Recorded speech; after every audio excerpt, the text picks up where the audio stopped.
একটা কথা বারবার বলছি, আজকে ঠিক মেয়েদের যা অবস্থা আজকে সেমনি অবস্থা এই পুরনো বাড়িটি।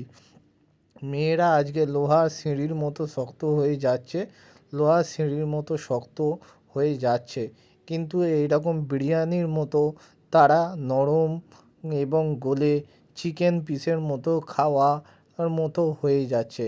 কি নোংরা অবস্থা! বাড়িটি কোথায় বলতে পারবো না। এটি একটি পার্ক স্ট্রিটে বাড়ি, এবং এই বাড়িটির দশা অতি পুরনো কিন্তু শক্তপোক্ত। ছেলেরা এরকম শক্তপোক্ত থাকে, কিন্তু মেয়েরাও এরকম লোহার সিঁড়ি হয়ে যায়, সিঁড়ি দিয়ে তাদেরকে উঠতে দেয়। এটা হচ্ছে পার্ক স্ট্রিটের কোনো একটা এলাকা। এখানে এইরকমভাবে খাবার দিতে এসেছি। আর মানুষ এখন এতটাই মেয়েরা খারাপ হয়ে যাচ্ছে যে ভালো ছেলেদের কপালে খারাপ মেয়েগুলোই জুটছে। মেয়েরা নিজেরা ঠিক করছে যে ছেলেগুলো প্রত্যেকটা খারাপ, ছেলেরা লয়াল নয়।